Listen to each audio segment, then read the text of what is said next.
और दोस्तों, यह अर्थव्यवस्था की एक महत्वपूर्ण सीरीज है। मैं नीरज कुमार आपका स्वागत करता हूं मिशन न्यूज अड्डा में। ठीक है। देखिए, ये काफ़ी इंपॉर्टेंट है। यहाँ से जितने भी इंपॉर्टेंट फैक्ट हैं वो आप पढ़ लीजिएगा, आपके किसी परीक्षा में काम आ सकते हैं। और जितने भी परीक्षाएं अभी हाल ही में आयोजित की गई हैं उनमें यहाँ से क्वेश्चन आए भी हैं। इसलिए अर्थव्यवस्था के इंपॉर्टेंट क्वेश्चंस मैं आपको लेकर आ रहा हूँ। तो भाइयों, इसको समझना है, ये काफ़ी इंपॉर्टेंट है। और देखिए क्या क्या चीज़ें हैं। प्राथमिक क्षेत्र, द्वितीयक क्षेत्र और तृतीयक क्षेत्र। देखिए, आपने अर्थव्यवस्था में पढ़ा होगा, ये तीन सेक्टर में अर्थव्यवस्था बटी होती है, तीन भागों में। प्राथमिक क्षेत्र, जिसमें कृषि, खनन और मत्स्य पालन, ये प्राथमिक क्षेत्र में आते हैं।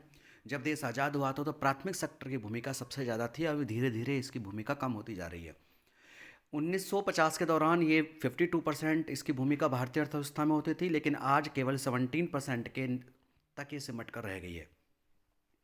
तो प्राथमिक सेक्टर, जिसमें सबसे ज़्यादा श्रमिक लगे हुए हैं, सबसे ज़्यादा लोगों को रोजगार देने वाला सेक्टर है, तो प्राथमिक सेक्टर है। हालांकि जीडीपी में इसकी भूमिका काफ़ी कम हो चुकी है। दूसरा, विनिर्माण, मैन्युफैक्चरिंग, जो कि आपका मैन्युफैक्चरिंग का वर्क होता है, जो प्राथमिक सेक्टर में उत्पादन होता है मैन्युफैक्चरिंग के माध्यम से, वो विनिर्माण में उसको काउंट किया जाता है। तृतीयक क्षेत्र, इसमें हम सर्विस सेक्टर बोलते हैं, होटल है, आपका परिवहन है, आपका बहुत सारी चीज़ें जो सेवा के क्षेत्र से आती हैं वो तृतीयक क्षेत्र में आती हैं। लेकिन भारत के जीडीपी में आज सबसे ज़्यादा अगर योगदान है वो सर्विस सेक्टर यानी कि तृतीय क्षेत्र का ही है। तो तीनों प्रकार के सेक्टर हैं, लेकिन भारत की अर्थव्यवस्था में सबसे ज़्यादा योगदान कौन से सेक्टर का है? तृतीय सेक्टर का है। जितने भी विकसित देश हैं वहाँ थर्ड सेक्टर की भूमिका सबसे ज़्यादा होती है। तो हम एक कृषि प्रधान देश है, भारत एक कृषि प्रधान देश है। यहाँ की जो 50% आबादी है उसकी आजीविका प्राथमिक सेक्टर पर है। और दूसरा हमारे यहाँ विनिर्माण, और तीसरा आपका तृतीयक क्षेत्र सर्विस सेक्टर है, जिसकी जीडीपी में भूमिका काफ़ी प्रबल है। और सबसे ज़्यादा लगभग 57% तक की हिस्सेदारी हम देखते हैं तृतीय सेक्टर की रह जाती है। तो आगे इसमें देखते हैं क्या क्या इंपॉर्टेंट चीज़ हैं। तो देखिए, प्राथमिक क्षेत्र, द्वितीयक क्षेत्र, तृतीयक क्षेत्र मैंने आपको बता दिया है अभी थोड़ी देर पहले। तो इसमें ये चीज़ें आती हैं, आपको ध्यान में रखना है थोड़ा सा कि जितने भी नेचुरल चीज़ें हैं, रिसोर्सेज हैं आपके, वो सब प्राथमिक क्षेत्र में आते हैं। जो मशीनी कार्यवाही है वो आपके द्वितीयक क्षेत्र में आती है। मशीनों के द्वारा जो हम काम करते हैं तृतीयक क्षेत्र में, जिनके लिए हम काम करते हैं, मार्केट में जाते हैं, घूमते हैं, वो सब किस में आते हैं? वो सब आपके तृतीयक क्षेत्र में आते हैं। तो ये बड़ा इजी है, आपने इसको पहले भी पढ़ा होगा। लोगों के नियोजन के आधार पर भी अर्थव्यवस्था का आप देख सकते हैं कि दो भागों में बांट सकते हैं, एक तो संगठित क्षेत्र में और एक असंगठित क्षेत्र में। किस आधार पर बांट सकते हैं? एक संगठित क्षेत्र और एक असंगठित क्षेत्र, ऑर्गेनाइज्ड और नॉन ऑर्गेनाइज्ड। तो या अनऑर्गेनाइज्ड हो गया। तो दो तरीके के हैं। तो संगठित क्षेत्र वो होता है जहाँ नियमित रोजगार मिलता है। संगठित क्षेत्र कैसे कहते हैं? जहाँ नियमित रोजगार मिलता है, अवधि रोजगार की नियमित होती है। ये क्षेत्र सरकार द्वारा पंजीकृत होते हैं। और भारत में 7% लोग इसी क्षेत्र में काम करते हैं। कह सकते हैं कि आप अगर गवर्नमेंट जॉब भी करते हैं तो वो भी ऑर्गेनाइज सेक्टर में है, आप संगठित क्षेत्र में हैं। असंगठित क्षेत्र में मजदूर लोग हैं, जहाँ कोई नियमित वेतन नहीं होता, कभी भी नौकरी छूट सकती है। इस प्रकार के क्षेत्र को असंगठित क्षेत्र कहते हैं। जो भारत में लगभग 93% असंगठित क्षेत्र के लोग हैं, जिन्हें किसी भी प्रकार की कोई खास सुरक्षा प्राप्त नहीं होती, तो वो असंगठित क्षेत्र में आते हैं। स्वामित्व के आधार पर भी अर्थव्यवस्था को हम देख सकते हैं, ये भी दो प्रकार की होती है। स्वामित्व के आधार पर इनका मालिकाना हक किसके पास है, तो उसको भी हम दो भागों में बांट सकते हैं। एक तो पब्लिक सेक्टर, यानी कि जो आपके सरकारी क्षेत्र है, जैसे में एनटीपीसी, भेल, रेलवे, डाकघर, जितनी भी हैं ये आपके सार्वजनिक क्षेत्र में हो गए, पब्लिक सेक्टर में हो गए। प्राइवेट सेक्टर, जिसे हम निजी क्षेत्र बोलते हैं, जैसे रिलायंस, अडानी, टाटा, ये प्राइवेट कंपनियां हैं ना, इस प्रकार के सेक्टर को हम क्या बोलते हैं? निजी क्षेत्र या प्राइवेट सेक्टर बोलते हैं। तो ये आपको पता होगा, यानी कि स्वामित्व के आधार पर भी ये दो प्रकार के हैं, सार्वजनिक और निजी। इससे पहले आपने देखा संगठित क्षेत्र और असंगठित क्षेत्र में विभाजित किया गया था। अब आर्थिक प्रणाली की जो प्रकार है उसको भी देख लेते हैं। आर्थिक प्रणाली के प्रकार में हम देखते हैं, नंबर एक, पूंजीवादी अर्थव्यवस्था, जिसे हम बाजारवादी अर्थव्यवस्था कहते हैं। यहाँ जो अधिकार होता है वो पूंजीपतियों का होता है मार्केट को हैंडल करने का। इस प्रकार की अर्थव्यवस्था अमेरिका, ब्रिटेन में होती है। निजी हाथों में यहाँ की अर्थव्यवस्था कंट्रोल रहती है। एक है आपकी दूसरी, समाजवादी अर्थव्यवस्था, जहाँ राज्य सरकार अपने अंडर में व्यवस्था को रखती है, सरकार के हाथों में ये व्यवस्था रहती है। इस प्रकार की अर्थव्यवस्था जैसे चीन में रहती है, तो वो समाजवादी आपकी, वहाँ थोड़ा रेडिकल है, साम्यवादी अर्थव्यवस्था है। तीसरा होता है मिश्रित अर्थव्यवस्था, जिसमें पूंजीवादी और आपकी समाजवादी दोनों प्रकार की अर्थव्यवस्था पाई जाती है। कहने का मतलब है कि पब्लिक सेक्टर और प्राइवेट सेक्टर जब दोनों ही मिलकर काम करते हैं उसको मिश्रित अर्थव्यवस्था कहते हैं। अभी एक एग्ज़ाम हुआ था यूपीपी कॉन्स्टेबल का, उसमें पूछा भी जा चुका है, और भी बड़ी परीक्षाओं में ये क्वेश्चन आ जाते हैं, तो आपको याद रखना है। मिश्रित अवस्था में पब्लिक और प्राइवेट दोनों ही सेक्टर रहते हैं, पूंजीवादी और समाजवादी अर्थव्यवस्था रहती है। ये आपको याद रखना है। दूसरी पंचवर्षीय योजना में इसको अपनाया गया था। एक बात और ध्यान रखना कि मिश्रित अर्थव्यवस्था को कब अपनाया गया था? दूसरी पंचवर्षीय योजना में। आप पहली पंचवर्षीय योजना लिख सकते हैं, लेकिन ध्यान रखना पहली पंचवर्षीय योजना में नहीं, दूसरी पंचवर्षीय योजना में इसको अपनाया गया था। मिश्रित अर्थव्यवस्था का उदाहरण देखें तो किस देश में? भारत में मिश्रित अर्थव्यवस्था है। नॉर्वे जो कि विकसित देश है, इसमें भी मिश्रित अर्थव्यवस्था है। आपने देखा होगा कि मिश्रित अर्थव्यवस्था का फ़ायदे भी हुए हैं। हमारे यहाँ अभी कोरोना का जो पीरियड भी आपका गुजरा था, तो आपका जो कृषि क्षेत्र है उसने काफ़ी योगदान दिया था। आपका निजी क्षेत्र ने भी काफ़ी योगदान दिया था। उसी तरीके से 2008 की मंदी में भी मिश्रित अर्थव्यवस्था ने काफ़ी योगदान दिया और बूम किया था इसने। कृषि का विकास व रोजगार को बढ़ावा देना सातवीं पंचवर्षीय योजना में इसे फोकस किया गया था। कृषि विकास और रोजगार को बढ़ावा देना कौन सी पंचवर्षीय में फोकस किया गया था? सातवीं पंचवर्षीय योजना में फोकस किया गया था। ये इंपॉर्टेंट पॉइंट है, याद रखना। कृषि का विकास व रोजगार को बढ़ावा देना, तो ये हो गया सातवीं। अवसंरचना को, इंफ्रास्ट्रक्चर को बढ़ावा देना आठवीं पंचवर्षीय योजना में फोकस किया गया था। आपसे पूछे इंफ्रास्ट्रक्चर पर बल कौन सी पंचवर्षीय योजना में दिया गया था? तो आठवीं पंचवर्षीय योजना में इसमें बल दिया गया था। कृषि आधारित पहली पंचवर्षीय योजना जो थी आपकी, वो किस पर फोकस थी? वो कृषि पर फोकस थी, एग्रीकल्चर पर फोकस थी। ठीक है। बड़े उद्योग आधारित दूसरी पंचवर्षीय योजना है, जो बड़े उद्योगों पर, जिसमें नेहरू ने समर्थन किया था, बड़े बड़े उद्योग, ये दूसरी पंचवर्षीय योजना से संबंधित है। गरीबी हटाओ का नारा छठी। लेकिन गरीबी के बारे में जो आंदोलन चलाया गया था वो पाँचवीं पंचवर्षीय योजना में चलाया गया था। तो आपको ऑप्शन के अकॉर्डिंग ये करना है। ठीक है। तो जो कुछ एक इलाहाबाद यूनिवर्सिटी की बुक है, एस कुमार की, उनकी जो बुक है उसमें छठी पंचवर्षीय योजना दिया है, तो एस के सिंह है शायद वो बुक, तो उसको देख ले। उसमें इस तरह की चीज़ें लिखी हुई है। तो गरीबी हटाओ के बारे में आंदोलन पाँचवीं पंचवर्षीय योजना, लेकिन नारा जो दिया गया था उसको आंदोलन चलाया गया था, छठी पंचवर्षीय योजना में चला गया था। आगे है आर्थिक समृद्धि और आर्थिक विकास। देखिए दोनों अलग अलग हैं, आर्थिक समृद्धि और आर्थिक विकास। ये देखिए आर्थिक समृद्धि किसे कहते हैं? राष्ट्रीय आय परिमाणात्मक प्रति व्यक्ति आय में जब वृद्धि होती है तो इसको आर्थिक समृद्धि कहते हैं। जब राष्ट्रीय आय में वृद्धि होती है, प्रति व्यक्ति आय में वृद्धि होती है, इसे परिमाणात्मक बोलते हैं। तो समझिए कि आर्थिक समृद्धि हो रही है। आर्थिक विकास में गुणात्मक परिणाम होता है। कैसा होता है? गुणात्मक होता है। आर्थिक विकास में सामाजिक विकास, राजनीतिक विकास, शिक्षा, स्वास्थ्य, सभी तरह के जो विकास होते हैं वो सब किस में आते हैं? आर्थिक विकास में आते हैं। इसलिए आर्थिक विकास है तो समझिए कि आर्थिक समृद्धि भी हो रही है। यदि आर्थिक समृद्धि हो रही है तो ये आवश्यक नहीं है कि आर्थिक विकास हो रहा है। तो आर्थिक विकास सबसे ज़्यादा इंपॉर्टेंट है। जितनी भी समस्याएं हैं, भुखमरी, बेरोजगारी, गरीबी, सभी समस्याओं पर ध्यान दिया जाता है आर्थिक विकास में, ये याद रखना है। ठीक है। नेक्स्ट पॉइंट है समावेशी विकास। तो समावेशी विकास का मतलब क्या है? समावेशी विकास देखिए क्या है, आपके सबसे निचले स्तर के व्यक्ति का यदि विकास होता है तो उसे समावेशी विकास माना जाता है। गरीब से गरीब व्यक्ति का, जो झोंपड़ी में रहता है, ठेली लगाता है, यदि उसका विकास हो रहा है तो समझिए कि विकास हो रहा है। समावेशी, समान रूप से जो विकास हो रहा है, नीचे के लेवल से इसका विकास का दृष्टिकोण को अपनाया जाता है कि नीचे के लेवल पर किस प्रकार का विकास है। यानी इसमें जो विकास का जो देखा जाता है रेशो या गति देखी जाती है, वो नीचे से ऊपर की ओर होती है।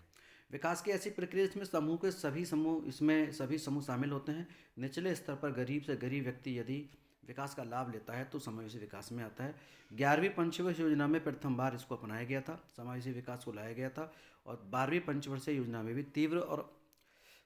तीव्र गति से समावेशी विकास को अपनाने पर बल दिया गया था। हालांकि पंचवर्षीय योजना 12वीं के बाद समाप्त कर दी गई है। आगे बात करते हैं सकल घरेलू उत्पाद की। किसकी? सकल घरेलू उत्पाद। जीडीपी का मतलब क्या होता है? जीडीपी का मतलब आपको पता रहना चाहिए, ये जीडीपी पूछ लिया जाता है। एक वर्ष के दौरान किसी क्षेत्र की घरेलू सीमा के अंदर, एक साल के दौरान, ध्यान रखना, एक साल के दौरान, एक वर्ष के दौरान, ये याद आपको रखना है। ये क्या हो गया? तो एक वर्ष के दौरान घरेलू सीमा के अंदर उत्पादित अंतिम वस्तुओं सेवाओं के मौद्रिक मूल्य को जीडीपी कहते हैं। उत्पादित अंतिम वस्तुओं सेवाओं के मौद्रिक मूल्य को क्या बोलते हैं? जीडीपी बोलते हैं। एक वर्ष के दौरान जो हमें मिलता है, इसमें क्या रहता है? जीडीपी में क्या क्या चीज़ शामिल रहती हैं वो भी देख लेते हैं। सैनिक तथा सुरक्षा सेवाएं जीडीपी में शामिल होंगी, याद रखना, सैनिक तथा सुरक्षा सेवाएं जीडीपी में शामिल होंगी। जनता को प्राप्त निःशुल्क सेवा, जो जनता को निःशुल्क सेवा दी जाती है सरकार की ओर से, उसको भी जीडीपी में शामिल किया जाता है। भविष्य निधि कोष में अंशदान, जो भविष्य निधि होता है उसमें जो आप अंशदान करते हैं, भविष्य निधि कोष में जो अंशदान होता है वो भी इसी में शामिल होता है। घिसावट या पूंजी उपभोग, जो पूंजी उपभोग है जिनके माध्यम से धन कमाया जाता है, तो पूंजी उपभोग भी इसमें शामिल किया जाता है। याद रखना, पूंजी उपभोग भी इसमें शामिल किया जाए, किसमें? जीडीपी में। तो ये इंपॉर्टेंट क्वेश्चन हो जाता है कि जीडीपी में क्या क्या शामिल होता है, क्या शामिल नहीं होता, ये भी आपको बताएंगे। विदेशी पर्यटकों द्वारा भारत में किया जाने वाला खर्च। विदेशी पर्यटक जो आते हैं भारत में, टूरिस्ट आते हैं किसी देश से, जो भारत के अंदर वो खर्च करते हैं होटल में या कोई भी खरीदारी करते हैं, परिवहन में, ट्रांसपोर्ट में, उसको भी शामिल किया जाता है जीडीपी में। संसद को दिया जाने वाला भत्ता, आपको पता है सांसद को भत्ता दिया जाता है, वो भी जीडीपी में शामिल होता है। विदेशी बैंकों का भारत में अर्जित लाभ, जो भी विदेशी बैंक भारत के अंदर है उनको जो इनकम होती है, जो लाभ होता है, उसको भी जीडीपी में शामिल किया जाता है। अगला इंपॉर्टेंट पॉइंट क्या है कि जीडीपी में क्या शामिल नहीं होते। तो जीडीपी में क्या शामिल नहीं होता, ये ज़्यादा आपका इंपॉर्टेंट है, एग्जामिनर पूछ सकता है जीडीपी में क्या शामिल नहीं किया जाता। तो उस वर्ष में शामिल न होने वाली वस्तु या उत्पाद, यानी कि एक साल के अंदर, उसी साल के अंदर अगर कोई उत्पाद उसमें नहीं है तो उसको शामिल नहीं किया जाएगा। ठीक है, एक तो ये हो गया। दूसरा है पूंजीगत लाभ या हानि, यानी कि जो आपका पूंजीगत या तो लाभ होता हो चाहे वो हानि होती हो, तो पूंजीगत लाभ या हानि को जीडीपी में शामिल नहीं करते। वित्त वर्ष आपका 1 अप्रैल से 31 मार्च होता है, लेकिन इसका जीडीपी से इससे कोई संबंध नहीं है, यहाँ लिख दिया है, तो ये केवल वर्ष के लिए है, जीडीपी में शामिल नहीं है, इससे इसका कोई लेना देना नहीं है। ठीक है, ये केवल समय सीमा बताई गई है। आपको विदेशों से प्राप्त उपहार, जो आपको गिफ्ट मिलते हैं विदेशों से, वो इसमें जीडीपी में शामिल नहीं होते। एक परिवार द्वारा अपने बगीचे में उत्पादित सब्जी या फल जो आपके बगीचे में होती है उसको भी जीडीपी में शामिल नहीं करते। और हस्तांतरित आय, जो ट्रांसफरेबल इनकम होती है, उसको भी जीडीपी में शामिल नहीं किया जाता। जैसे आपके हस्तांतरित आय में क्या होता है, आपको कोई गिफ्ट मिला है, बोनस है, कोई एजुकेशन एड है, आपको सहायता मिली है, भत्ता है, पेंशन है इत्यादि, ये सब जीडीपी में शामिल नहीं होते। ये याद रखना, नहीं होते, जीडीपी में शामिल नहीं होते। ठीक है, तो ये सारी चीज़ें याद रखनी है। आगे है कि जीएनपी क्या है। देखिए जीएनपी क्या है, तो ये है जीएनपी बराबर जीडीपी प्लस। देखिए ये क्या है, प्लस है, GDP plus X minus M. तो ये क्या चीज़ है, ये देख लेते हैं। तो जीडीपी आपने ऊपर परिभाषा पढ़ ली, घरेलू सीमा के अंदर एक साल के अंदर उत्पादित वस्तुओं सेवाओं के मौद्रिक मूल्य को जीडीपी कहते हैं। तो जीडीपी प्लस भारतीयों द्वारा विदेशों में अर्जित आय, इसका मतलब क्या हुआ, जीडीपी प्लस एक्स का मतलब क्या हुआ, इसमें भारतीयों द्वारा विदेशों में अर्जित आय। मान लीजिए आप सऊदी अरब में नौकरी करते हैं, अमेरिका में नौकरी करते हैं, तो आप वहाँ पर जो इनकम अर्जित करते हैं इसको इसमें ऐड कर दिया जाता है। फिर एक्स, इसका मतलब ये एक्स में आएगा, माइनस एम। एम का मतलब होगा जो विदेशियों द्वारा भारत में अर्जित आय होती है उसको घटा दिया जाता है। लेकिन जीडीपी में क्या होगा आपका, एक्स माइनस एम। ये देखिए, अभी एक सेकंड दिखाता हूँ मैं आपको।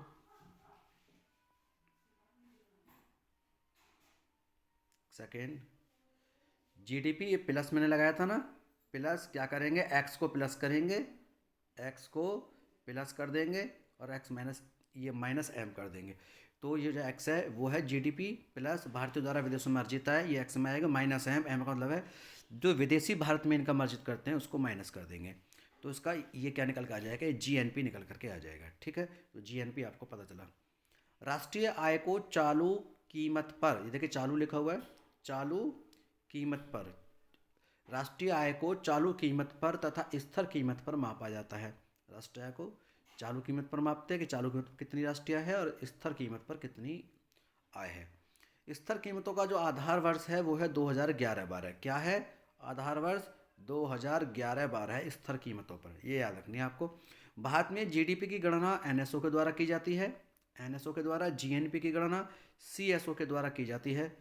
ठीक है, इसकी स्थापना सीएसओ की कब हुई थी, 1950-51 में हुई थी। भारत की जीडीपी के जो आकार है एनएसओ ने जनवरी 2023 में आंकड़ों के आधार पर बताया था। जीडीपी का आकार उसके अनुसार 2022-23 में भारत की जीडीपी 2011-12 के आधार वर्ष के आधार पर 157 लाख करोड़ रुपए की थी। ठीक है, 2011-12 के आधार वर्ष पर। आगे देखते हैं नेक्स्ट इंपॉर्टेंट पॉइंट, वस्तुओं के प्रकार। ये थोड़ा कम इंपॉर्टेंट है। वस्तुओं के प्रकार में किस प्रकार की वस्तुएं होती हैं, गिफिन वस्तुएं होती है, पूरक स्थानांतरण वस्तु होती हैं। तो गिफिन वस्तु देख लेते हैं क्या है। गिफिन वस्तुएं ऐसी वस्तुएं होती हैं जिसके मूल्य में कमी तथा मांग में कमी हो जाती है। यदि उसके मूल्य में कमी हुई तो क्या होगा, उसकी मांग में भी कमी हो जाएगी। इस प्रकार की वस्तु को गिफिन वस्तु कहते हैं। यानी कि अधिक महंगी वस्तु कम में मिले परंतु उसकी मांग नहीं हो पाती। ठीक है, यानी कि मांग जैसे जैसे अगर उस वस्तु की कीमत गिफिन वस्तु में क्या होगा, जैसे जैसे उसकी मूल्य में कमी होगी तथा मांग में भी कमी हो जाएगी। इस प्रकार की कई वस्तुएं होती हैं मार्केट में, यदि उसकी कॉस्ट उसकी गिर जाए तो उसकी डिमांड भी अपने आप ही गिर जाती है। पूरक वस्तु है जिसका प्रयोग करने पर एक दूसरे के साथ में किया जाता है, लेकिन एक वस्तु के प्रयोग से वृद्धि से दूसरे में भी वृद्धि हो जाती है। जैसे मान लीजिए डीटीएच और टीवी इसका उदाहरण हो सकता है। तो अगर डीटीएच की में वृद्धि होती है तो टीवी में भी अपना भी वृद्धि हो जाती है। स्थानापन्न वस्तुएं हैं, जिससे कोई एक वस्तु के उपयोग पर दूसरी वस्तु का उपयोग कर सकते हैं। जैसे हम चाय के स्थान पर कॉफ़ी इस्तेमाल कर सकते हैं, इस प्रकार की वस्तु होती है। तो ये थोड़ा सा हल्का बस नज़र डाल लेना आप, इसमें ऐसी कोई खास बातें नहीं है, इनको थोड़ा सा बस नज़र डाल लेना, एग्जाम के पर्पज़ से थोड़ा कम इम्पोर्टेंट है। भारत में आर्थिक नियोजन ये ज़्यादा इंपॉर्टेंट है, इसको पूरा आपको ढंग से पढ़ना है। भारत में आर्थिक नियोजन, तो आर्थिक नियोजन में पहले देखते हैं 1951 में प्रथम पंचवर्षीय योजना में अपनाया गया था। तो आपको पता होगा जो आर्थिक नियोजन है, जो पंचवर्षीय योजना है, हमने किस देश से ली है? पूर्व सोवियत संघ से हमने इनको लिया है, यानी कि यूएसएसआर से लिया है, जिसे हम आज रूस बोलते हैं। तो पहली बार स्टालिन ने रूस में ही इनका पंचवर्षीय योजनाओं का प्रयोग किया था। आपको पता होगा 1928 में पहली बार पंचवर्षीय योजना को अपनाया गया था रूस में, फिर भारत ने इसको अडॉप्ट किया है रूस से। तो यहाँ भी पंचवर्षीय योजना अपनाई गई। पहली पंचवर्षीय योजना कब चली? पहली पंचवर्षीय योजना 1951 में स्टार्ट हुई। सोवियत संघ यानी कि रूस से इसको लिया गया। स्टालिन ने 1928-33 तक इसका इस्तेमाल किया था 5 वर्ष के लिए। तो जो पहली पंचवर्षीय योजना थी, इसके बारे में और भी डिटेल अभी देखते हैं। देखो ये लिखा हुआ है, पहली पंचवर्षीय योजना कौन से मॉडल पर थी? ये हेराल्ड डॉमर मॉडल पर थी। ठीक है, ये 31 मार्च 1956 तक, ये 1951 से 1956 तक ये प्रथम पंचवर्षीय योजना चली। इसका बेस क्या था? कृषि था। टारगेट इसका 2.1% रखा था कि विकास दर कितना रहेगा? 2.1% रहेगा, लेकिन प्राप्त कितना हुआ था? 3.6% ये प्राप्त हुआ था। सक्सेस हुई, जितना टारगेट रखा उससे ज़्यादा ही प्राप्ति हुई। प्रथम पंचवर्षीय योजना में भाखड़ा नागल बांध, दामोदर घाटी, हीराकुंड, इस प्रकार के जो परियोजनाएं थी ये प्रारंभ की गई थी। ये पूछ लेता है एग्जामिनर कि प्रथम पंचवर्षीय योजना में कौन कौन सी योजनाएं चलाई गई। तो आपका भाखड़ा नागल बांध हो गया, दामोदर घाटी हो गया, और आपका हीराकुंड जो कि उड़ीसा में है। दामोदर घाटी कहाँ पर है? ये वेस्ट बंगाल में है। ये भारत की पहली ये आपकी बहुउद्देशीय परियोजना थी दामोदर घाटी, ये आपको याद रखना है, पहली बहुउद्देशीय परियोजना थी।